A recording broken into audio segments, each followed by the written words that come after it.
slow and slow. Bringing you Bigfoot news, yo. Oh yeah. Watching in the woods, catching all the clues. Oh yeah.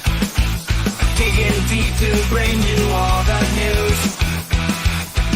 From sightings to footprints, it's all in the light. Stay tuned to Squatch-D, it's out of sight. And good evening, cyberspace. Welcome to Squatchdtv. Oh, no, this isn't Squatch-D-TV. This is the Bigfoot news for today's date, February 23rd, 2024. I'm just so pumped to be here. But here I am, of course, your host, your guide, the Squatchdetective Steve Kulls, along with my co-host, Mr. Chris Bennett. Hello, Chris. Steve, man, I'll tell you, I hope everything's been warming up for you in New York like it is here. We had like 60s, well, I'm going to say 60 degree weather today. So, oh, man, loved it. Yeah, it was pretty warm today, considering. Spent most of my day inside, however, doing production. Oh, yeah. So, yeah, do a lot of that. I'm doing a lot of work to keep this channel automated throughout the whole week. As you can see, we've done a lot with shorts. We're putting out the storylines once a week. You know, when something comes up, the deep dive, of course, we're going to be doing that. Yeah. In fact, I may actually do a deep dive on the AI analysis using that report I did, just to put it out there in long form for folks. But yeah, it's been a very, very busy week. But I want to thank everybody, all our members out there. Thank you so much. Appreciate you. Yeah, we appreciate you guys getting the word out, because I'll tell you what, sharing this show out to your friends and your people and your groups that have interest in Bigfoot really helps this channel. So I appreciate that so much. There's a gentleman over there. I believe it's Tom Connolly, if I'm not correct. But there's a guy over on Twitter that's been retweeting all my tweets to his followers.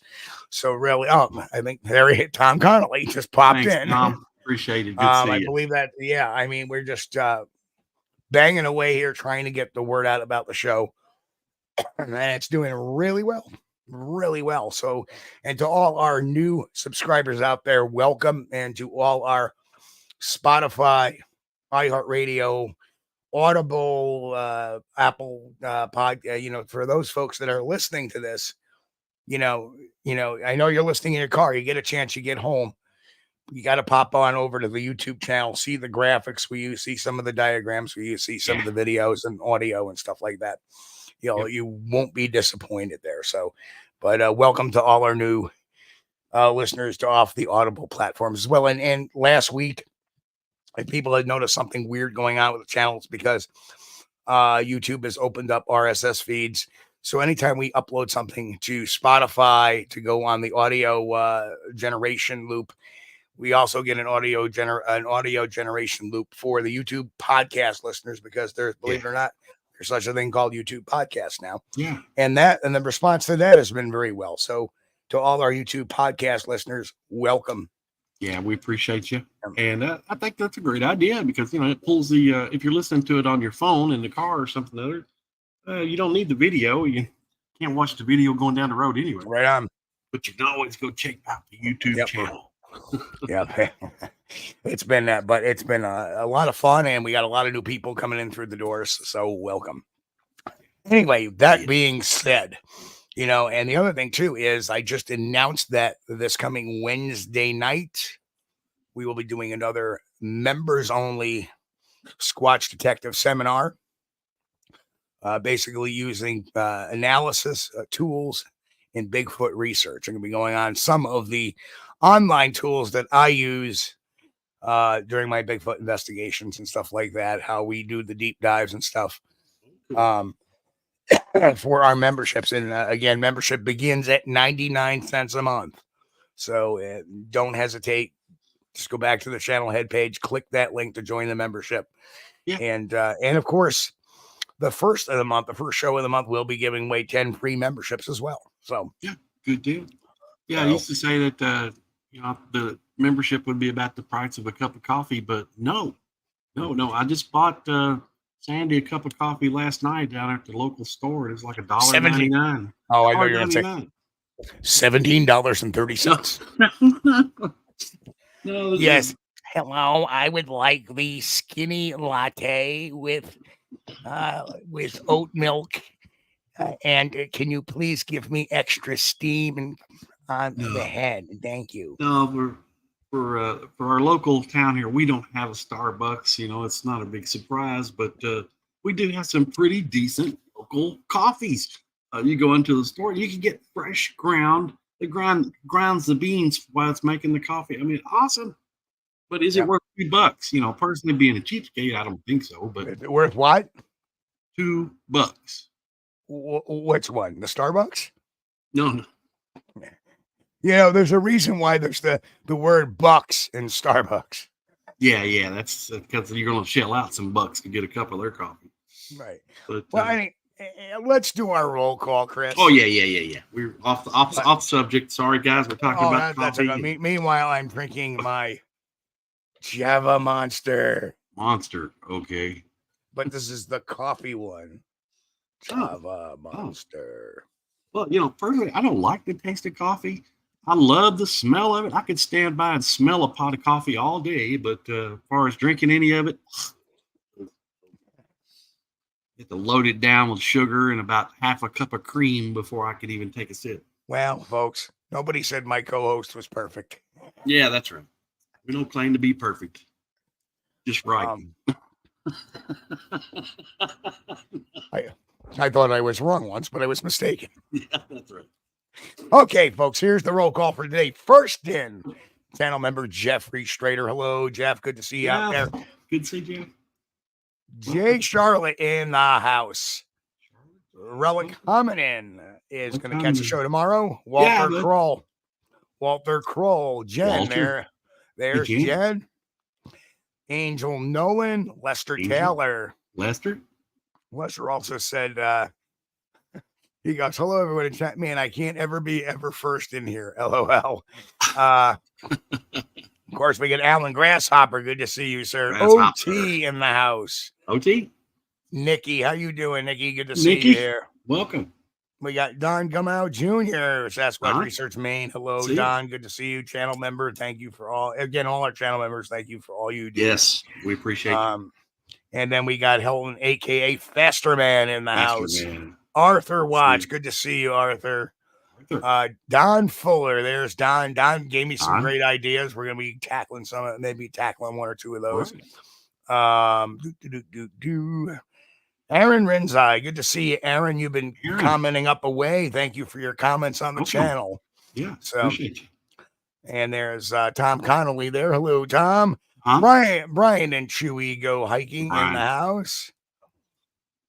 There it is. Martin Stilts. And Academia is in the house. Good to see you, Martin. Welcome. Little Kilroy was here. There he is. Oh, yeah. Little Kilroy. Brian Barber in the house. Yep, there it is. Membership is cheaper than coffee and much better for you. Yeah. I agree with that. Yeah. Finding the Trackway. Bill, how are you? Good to see you. Jay Carey said your coffee character is unrealistic. He said, thank you. Okay. JT says, what's up? Hey, JT, good seeing you. JT? Walter Kroll, coffee is a fruit. And of course, how can we forget Jay Fritz? Jay. Yeah, you know, in this household, the wife drinks coffee and I don't. But I don't mind making it because, because of the smell. There's nothing better in the morning than a kitchen with a nice aroma of coffee, But, she likes it. Me, I'm not crazy for it. I just soon have tea. Hey, I'll stand in line to get a glass of tea. I'm fine with it. Oh, Steve, I hope you're okay, bud. Yeah, I'm fine. Okay. And now my assistant wants something too, but he'll just have to wait till you're reading. Oh, Jen says coffee is delicious. Yeah, well, a lot of people like it. Yes, it is. I know. Maybe I'm strange, but it just never did suit me. Like a fruit juice in the morning is good. Okay, there we go.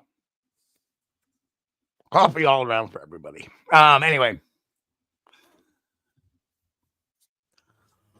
Hard candies work great for that cough. Okay. Yeah, but they don't work so. They don't work so. Hard candies don't work so great with dental appliances. Yeah.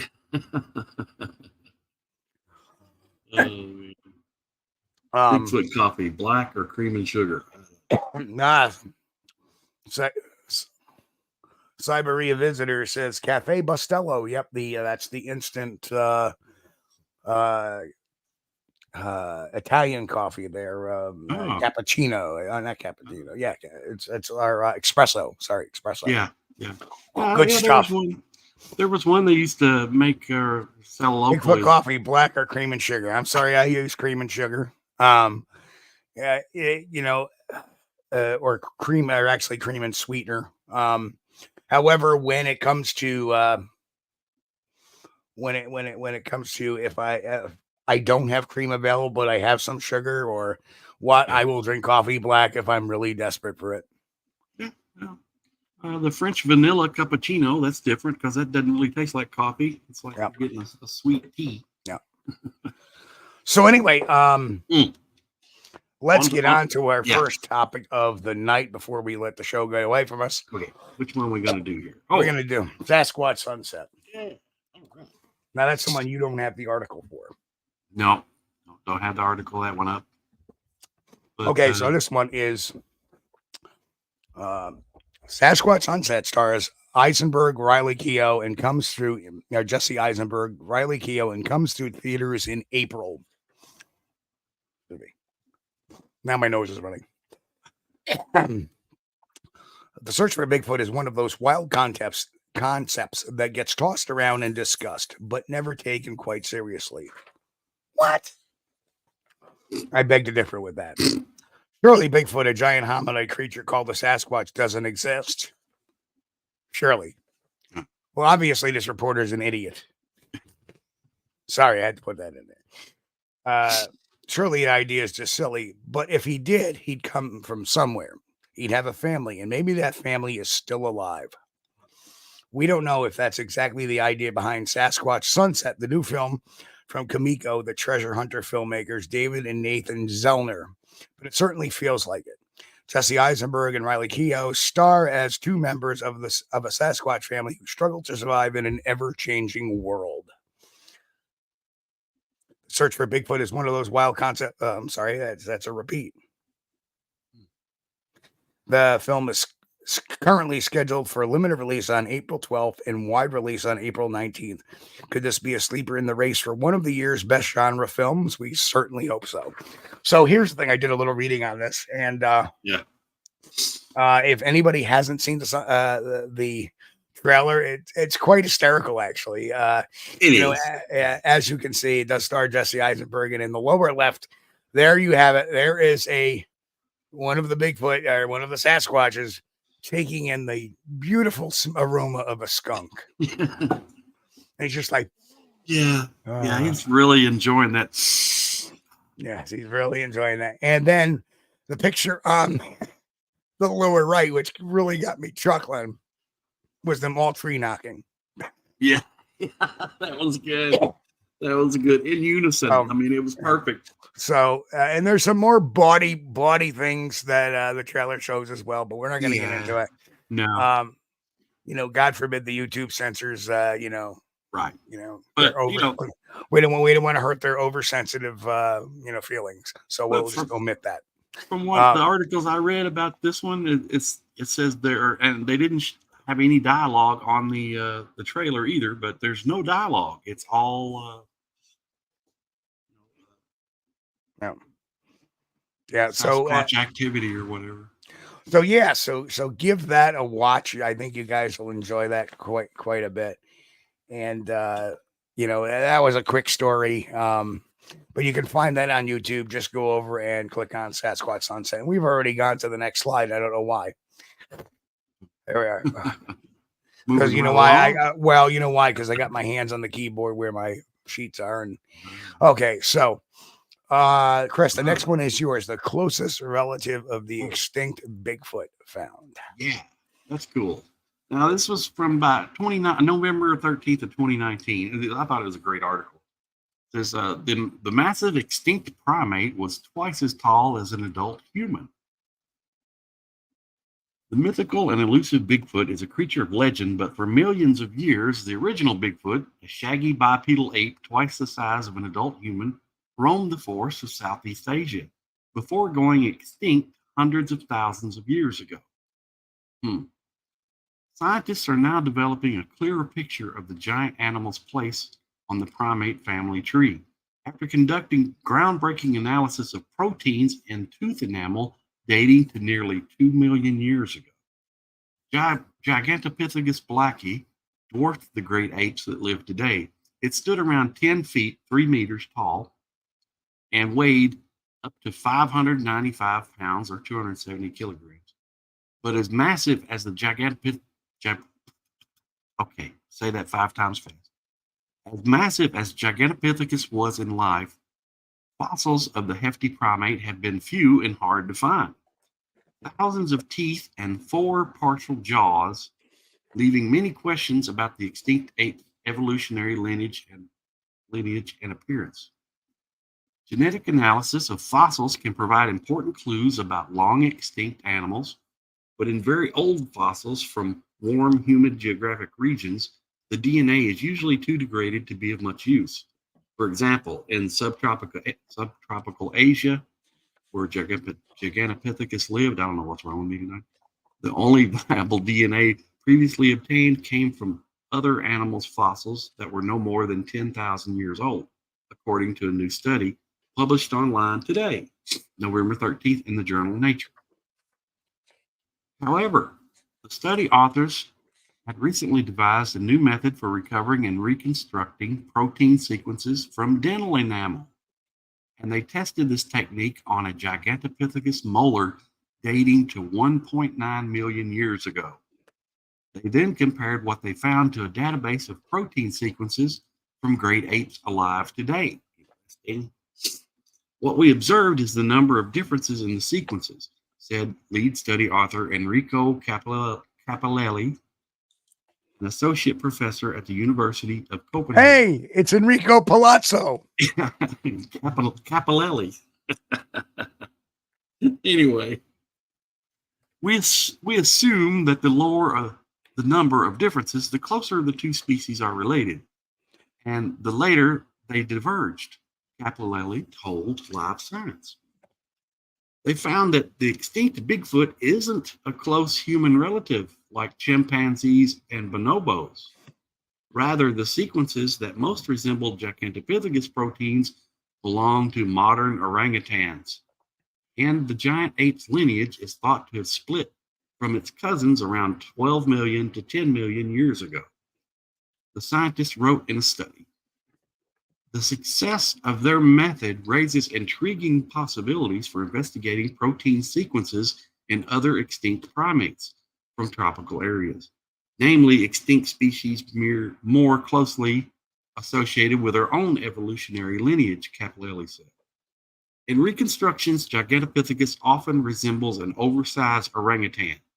In the past, these artistic representations have been based on limited information from the fossils and from what was known about the primate's range and ancient habitat, Capellelli said. But even though the new evidence confirms a close evolutionary relationship between Gigantopithecus and orangutans, the date can't tell scientists what the extinct ape may have looked like. The information we retrieved can't say anything about appearance, phenotype, or biology, Capellelli explained. Capellini, excuse me. There's no evidence for that. So, very There cool. we have it. Yes. They were able to pull DNA from dental specimens, and Yes. it closely matched the orangutans. Which is very interesting. Yes. Because does that change the Bigfoot narrative? You know, I think because it does. Yeah. if you think about it, you know, Yeah. it says that Gigantopithecus likely split from orangutans 10 to 12 million years ago. Right. It was closely related to orangs, not humans. Right. And that's kind of strange. You know, a lot of people describe a human-like appearance, but with this DNA evidence, it would be a more orangutan appearance. Now, I will say this, Hmm. that the descriptions of most Sasquatch are reddish brown. Yes. Yes, that's the most Right. common color attributed. The most, and the descriptions of Sasquatch have long hair, not short hair. Right. Yeah. Now, look at your orangutans. Yeah. Reddish brown, longer hair than your Right. chimpanzees or your Right. gorillas or your bonobos or your billy apes or anything like Right. that. Yeah. So, it's thank interesting. Thank you, Danny. Danny says, I love a Bigfoot show that actually talks about Bigfoot. Well, we waste the first 15 minutes on 10 minutes on whatever, but we do talk Bigfoot, and we you know what, we talk about 3 hours worth of Bigfoot talk in about 45 minutes here. So, I thought that was the other interesting thing is that the protein that was actually found cannot tell us what the Gigantopithecus actually looked like. There are some proteins that can tell scientists what a creature may look like, but not in this instance. Right.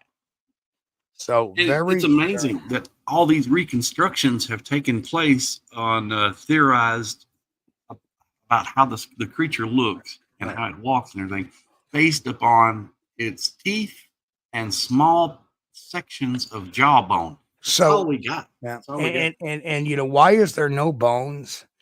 I mean, let's think about this. Okay, they found this material from a 1.9 million year old molar. So for let's round it up to 2 million years old. Okay, and then they say very few Gigantopithecus fossils have been found, just some teeth and jaw bones. Right. Okay, no vertebrae, no femur, no skull, not even a full mandible. Right.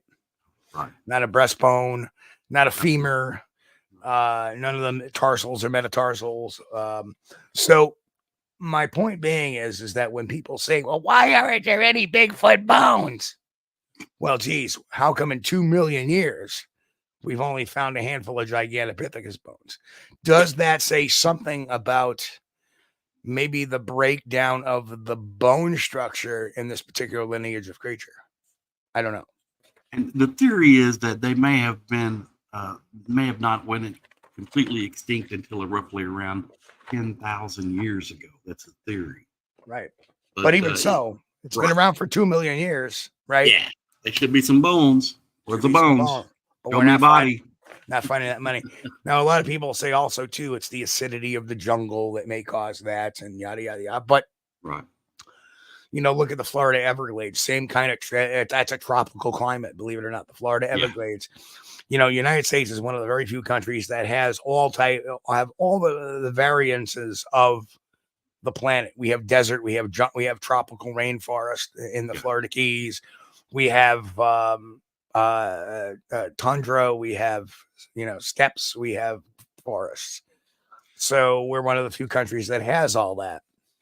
And it's theorized that the main reason we have these Gigantopithecus teeth and pieces of sections of jawbone are all due and thanks to the porcupine, because the porcupine took these into the caves where they were preserved and fossilized. And the only reason they survived is because they were too tough for the porcupine to eat. Right. Porcupines loved, apparently, I've never owned one, but porcupines apparently love to chew up the bone for the calcium. And but a lot of people don't realize they even like human fossils. There's not that many of them. I mean, just because you go to your local museum and you can see fossilized skeletons, that don't mean those are real. Those are probably plastic or plaster that are copies of something that's kept in a drawer somewhere. But even so, and I've said this, Chris, this is one of our points of disagreement, is that Mhm. humans bury their dead, which preserves the bones. That's a fact. The burying of a body preserves the bones. It keeps them from being scavenged. Right. So That's true to a point. Yeah, Yep. I could see if you're buried, a porcupine's not going to be chewing on your leg bone. Right. Right, because we tend to dig people in very deep graves.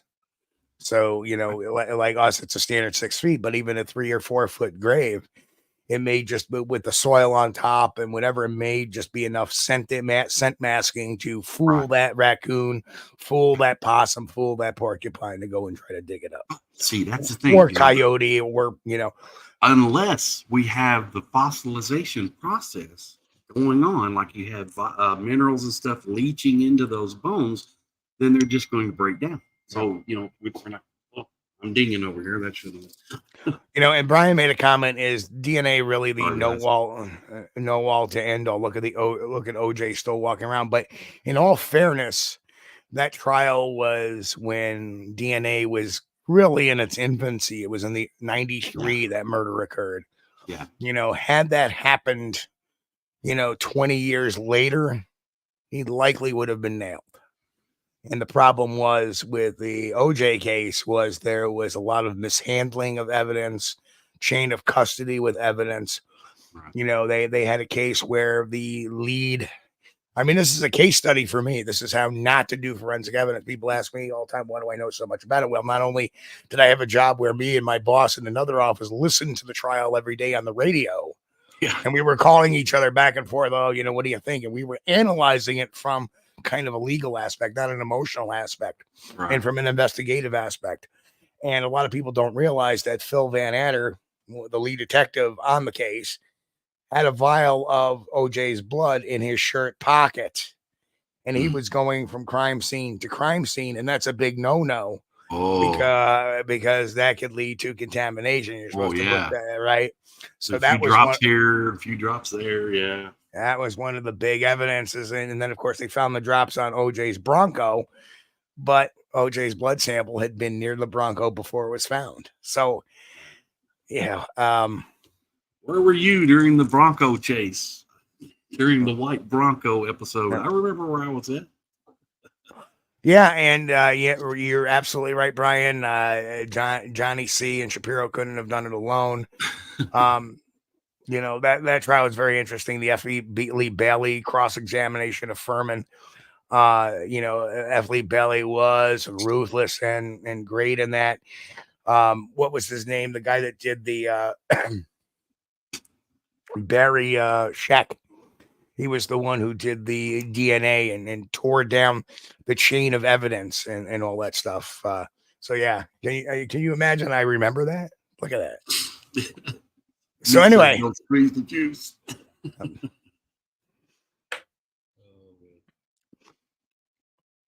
But this is one of my theories that I believe. I agree with Dr. Grover Krantz that the Bigfoot is probably a descendant of Gigantopithecus because of the similarities. Yes, if they don't fit, you must have quit. That was a big prosecution flub. And that was actually Chris Darden's fault. He wanted to have OJ try the gloves on. Marsh Clark was against that. And when, he put the rubber gloves on, of course, it's very hard to put a pair of regular gloves over rubber gloves. Absolutely. So anyway, let's get off the OJ trial and get it back on to Bigfoot. We got 2 more topics. And this one is male power over females is not the default social. Why is it doing this? You know why? Because the space bar is advancing the frames and it's not supposed to. So let's get on with this. So the study comes out of Austin, Texas. Male dominance has long been assumed to be nearly universal in primates, with the female power viewed as the rare exception to the rule. But according to researchers at the University of Texas at Austin, female biased power structures or social equality between the sexes can be found within every major primate group and probably existed throughout evolutionary history. The study, published in the journal Animals, challenges presumptions of male dominance in primates and may have also implications for other animal species. The team reviewed previous literature on 79 primate species, dividing them into male dominant, female dominant, or co-dominant categories, and then analyzed which variables correlated with these social patterns. They found that the male bias power was likely to develop in species in which the males had larger body size and longer canine teeth than their female counterparts. Female power may emerge when the supply of available female mating partners is lower than the male demand, thus giving the females in those species greater social leverage, particularly if size differences between the sexes are minimal. So, in other words, if there's a very a very small population of females and a very large population of males. Mm-hmm. In the past, primatologists have often focused on the role of males and their male power in primate society, said Rebecca Lewis, a professor of anthropology and co-author of the paper.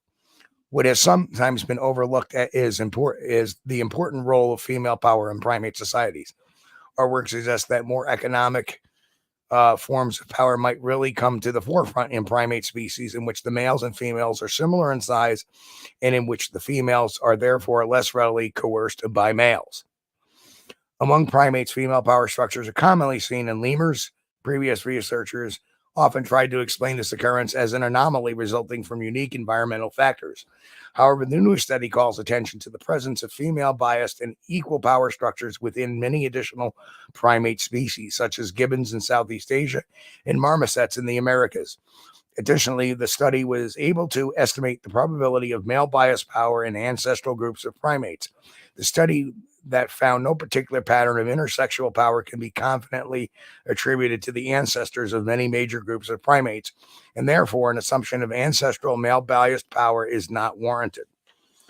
Primates have been thought to be mainly male dominant, which would suggest the male dominance was present in primates from early in their evolutionary history, said Chris Kirk, a professor of anthropology at UT and co-author.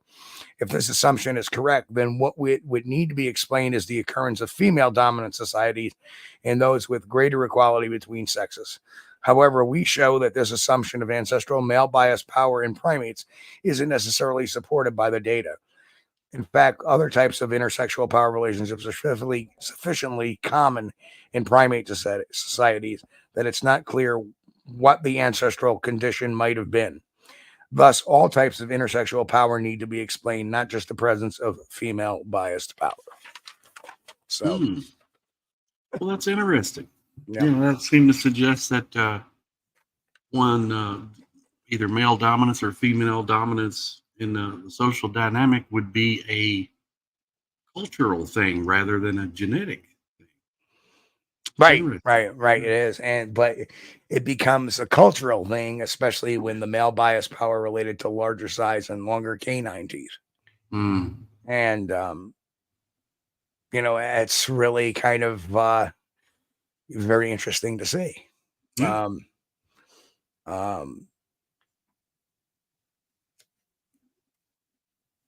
And again, the other thing it has, like I know there's, in wolves, there's the alpha female too.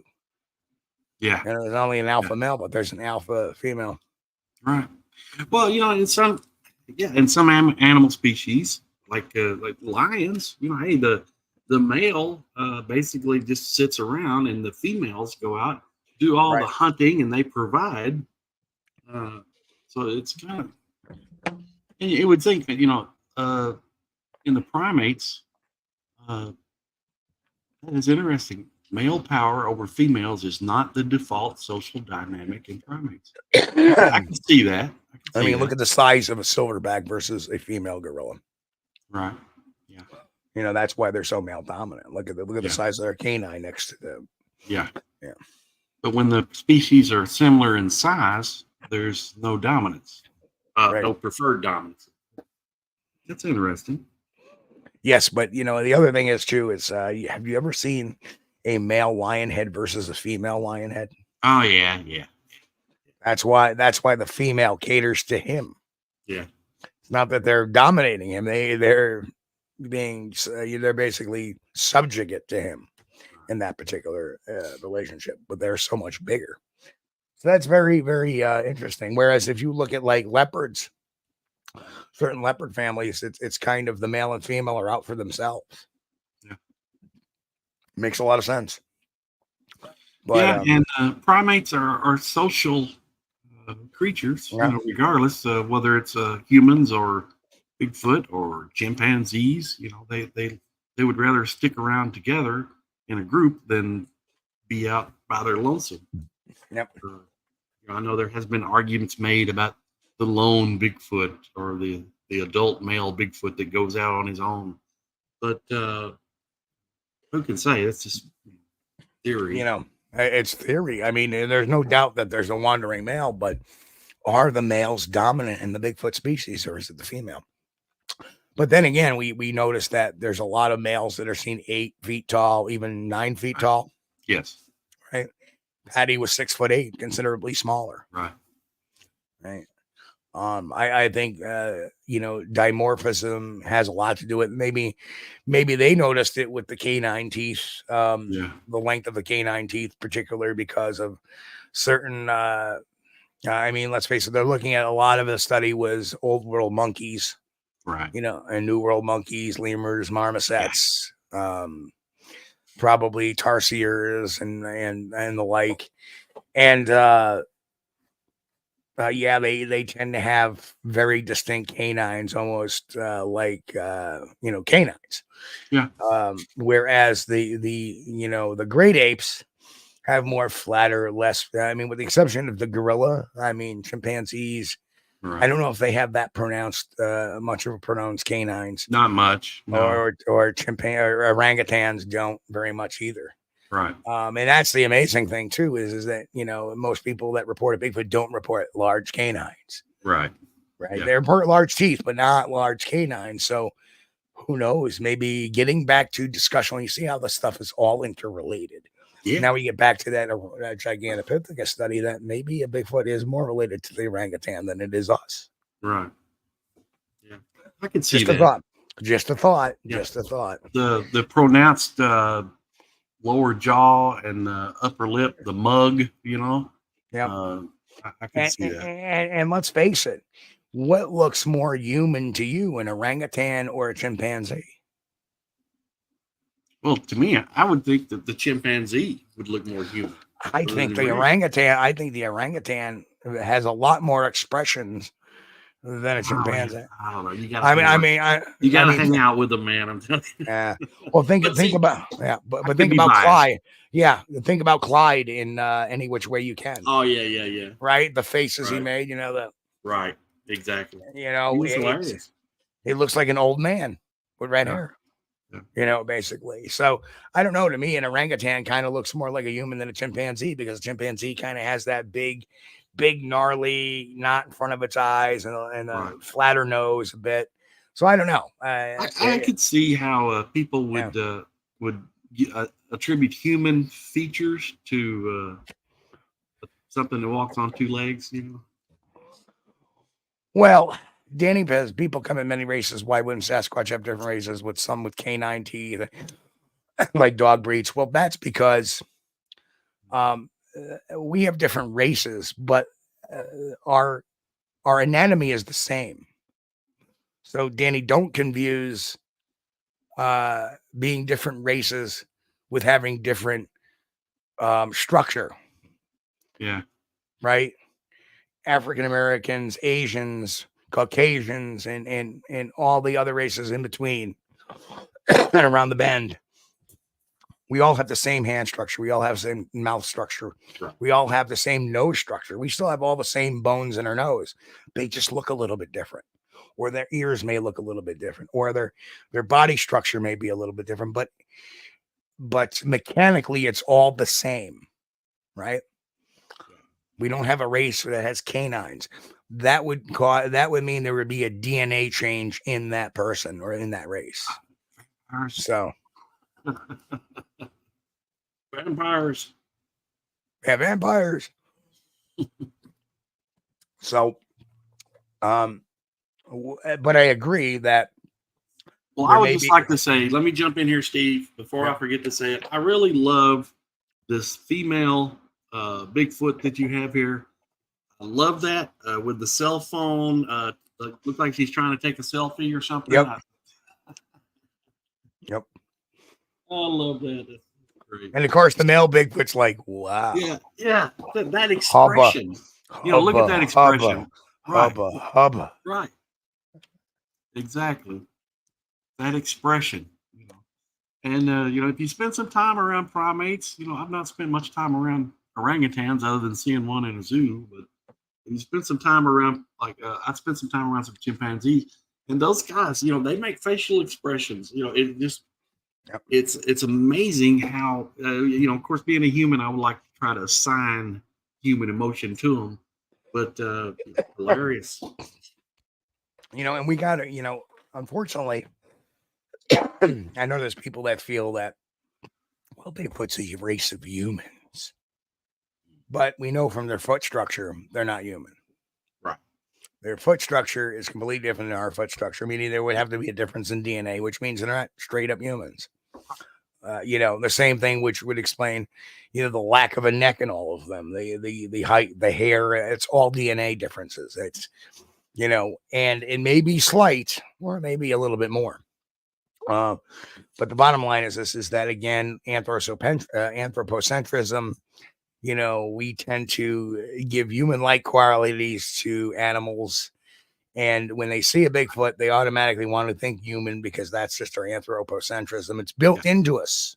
Right. I've even caught myself doing, the dog is playing peekaboo, or the dog's not playing peekaboo. He's just doing something that's humoring. I mean, he has no concept of peekaboo. You can't help it. You can't help it, Right. but try to attribute, their actions as human. And it's nobody's fault. It's natural.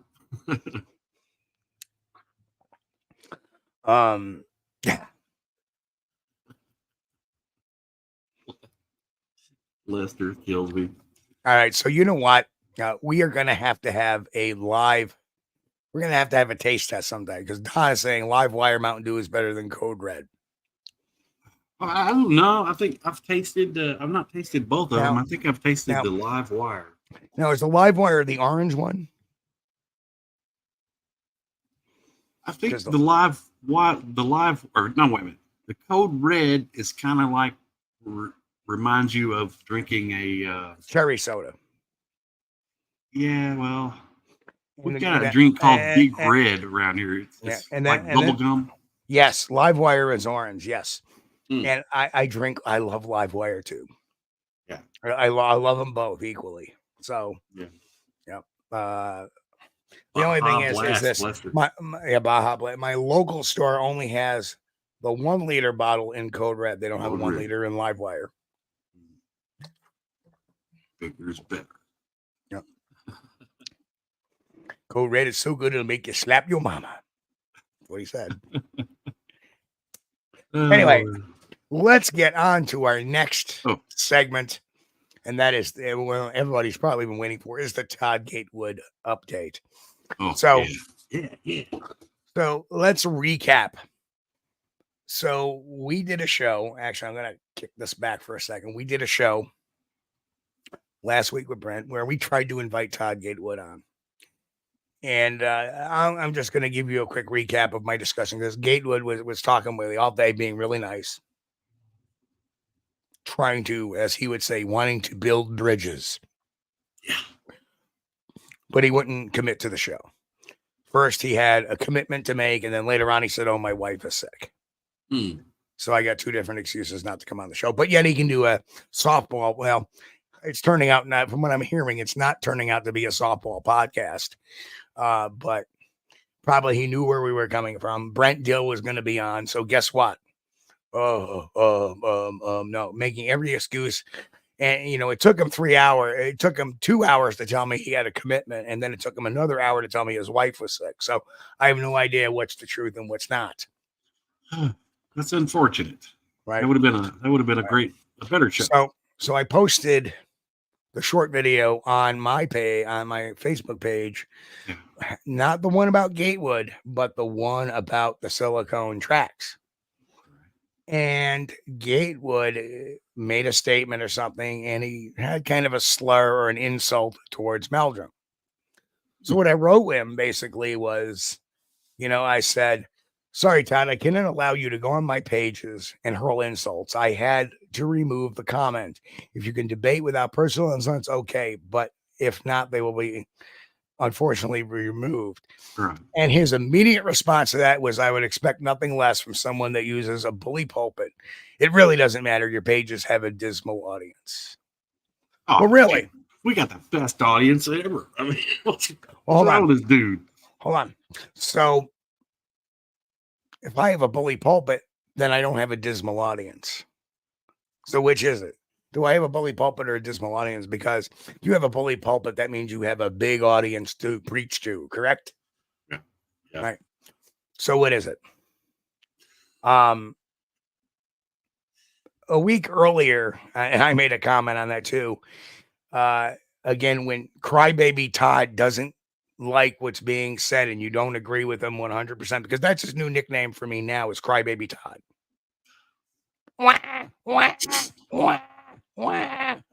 Okay. He didn't like his interview with Brian and Wayne Tethero over at Paranormal World Productions. Right. Because they had him on. And then he said it's just a site that wants to generate conflict, controversy, and toxicity. Nobody follows the group really. Who follows the group really enjoys it.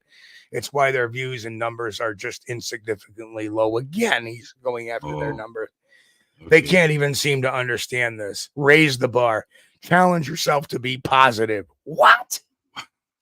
So that's why I said, says 4 negative things, then challenges everyone to be positive. I have never said, Crybaby Todd, you're a hypocrite. If you're watching this, you're a hypocrite. That's all I'm saying. That's all I'm saying. Nope. I have no problems taking a swing at somebody that's being a jerk to me and to the Bigfoot community and being a troll. So if you're going to be a troll, bye-bye. You're blocked for my stuff. So all I can say is if you try to comment here, it's not going to go through. And all I got to say is enjoy the band.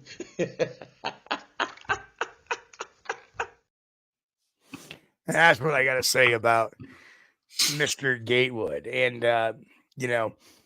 as you know, that on last week's show, we proved that he actually sure did use AI to do his final analysis by using a predictive program software, using an algorithm to predict what pixels may be in a particular picture. That, by definition, is artificial intelligence. Yeah. He can cry all he wants and say, wah, wah, it wasn't AI, but it was. I'm sorry. Yeah. You can live in fantasy land, Todd, but Crybaby Todd, but none of us live in fantasy land. Just the facts, ma'am.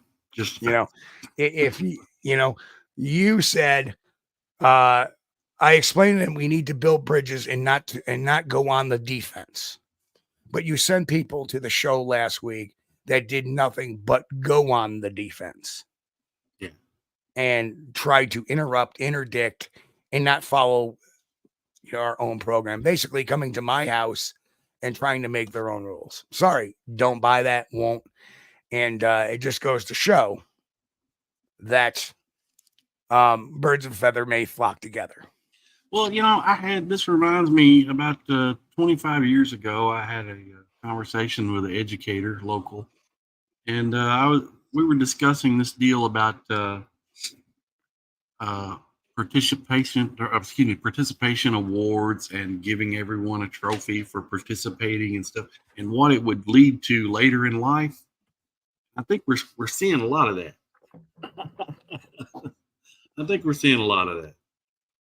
Well, I've never found, again, he runs a very common characteristic we see in people that have much ado about nothing, and that's they're very narcissistic.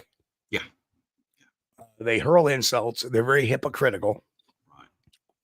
So in actuality, I will say this. My response to him was, and I can almost quote it verbatim, well, so much for building rapport. you're a schmuck. Well, yeah, the main And I said, by the way, my dismal audience is the only one that counts. And remember that. we got the greatest audience. We sure do. The, I said, I would rather have people that think and that ask good questions Right. than be sheeple. That's right. And that's what I said. Well, with there's no place for drama in research. I'm sorry, but there's just research is contingent on the facts and discussion of the evidence. It doesn't have anything to do with drama or emotions or anything like that. So, It just- sorry, DM Zabo. He says, so am I a deplorable now? All right. No. You're not. You're a dismal is what you are. Oh, I can't believe that. I'm personally offended by his remarks against our audience, because I know our guys and gals are the smartest, sharpest people anybody could ever hope for. And every week that they show up, and I am so humbled and proud of them. I'm proud of these guys. And so it kind of upsets me that somebody would say something like that. Completely untrue. Okay, calm down. And Brian says, I came here for the truth. And so, all right, people are calling for Ralph.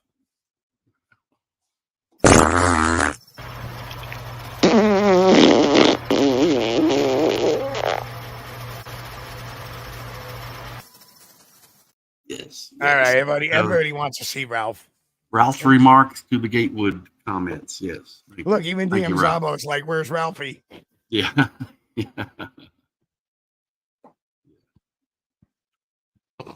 But we kind of take offense at that. You don't insult our audience. No, sir. Right. You don't do that.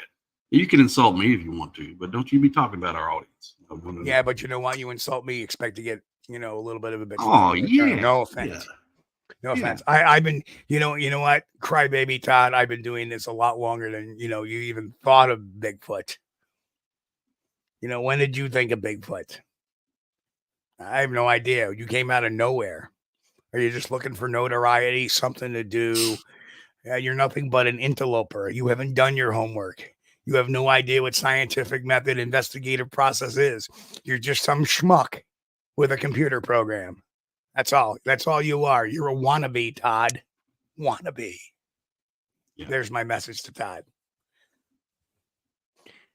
Nice try, but due to your piss poor attitude, guess what's going to happen?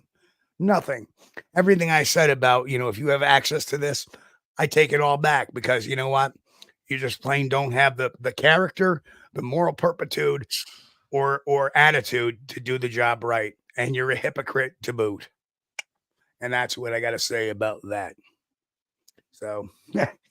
So that's it. I had to unload on that, because that really aggravates the hell out of me when you try to take somebody, give them some credit for what they've done, give them some recommendations on what to do, and they act like crybaby Todd does. And I should have seen it, and I kind of half expected it. I was waiting for the bomb to drop one way or the other because of this whole paranormal world post. Yeah. Where he's telling everybody, oh, this sucks, and this does that, and that does that. But challenge yourself to be positive. But you just had, a paragraph of negative stuff. Well, right? The thing that gets me, and the thing that I noticed right off, is the personal attacks. And that's uncalled for. If you can't debate facts and you have to go into something personal about somebody, you have automatically lost. It's right. Over. Nothing you say will matter, because you have lost that discussion or that argument. Once you stoop to personal attacks, that tells everyone you have nothing. You have nothing. And so, I don't have time for that sort of stuff and that sort of behavior. Well, like everybody's saying, the phrase of the day, moral turpitude. And instead of building bridges, he sure is burning them quickly. And finally, now I'm ticked off. I thought Ralph was just for my bad jokes. But anyway, yeah, Trackway, your jokes are great, man. You crack me up. So, Between God, you and Mick, believe it or not, the hour is almost up. Oh, well, that went fast. Sure it is. Always. We think Well, 2 hours. We have a good time, and discussing these articles is fun. But of course, we get off on a little tangent every now and then. That's pretty fun too. And time does fly when you're having fun.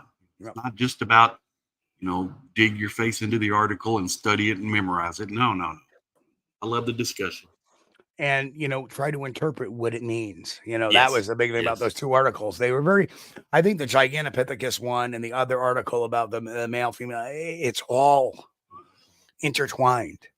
Right. So it's all intertwined. So, and thank you, Brian. I'm glad we can make your day. And DM Zabu asked who's the guest on Sunday. Well, there it is right up there on the screen. We got Sasquatch Secret's own and Nikki Cologne coming on. And that'll be 9 p.m. Sunday. And folks, Chris, you want to take us out real quick? We'll do your thing. I just want to thank everybody for joining us tonight. We appreciate you. You guys are the best audience in Bigfooting, period, bar none. We appreciate and we're honored and humbled to have you every week. If it's your first time listening or watching on YouTube, remember, you guys out there on a podcast, check out the YouTube channel, hit subscribe, hit the like button. Helps us out with the algorithm. Share it, and make sure you tune in for 9 p.m. Eastern, Sunday nights, Squatchdetective TV, Squatch-D TV. That's right, folks. And you know what? The biggest thing you guys can do is make sure you hit that thumbs up button on the way out today. Much appreciated if you do.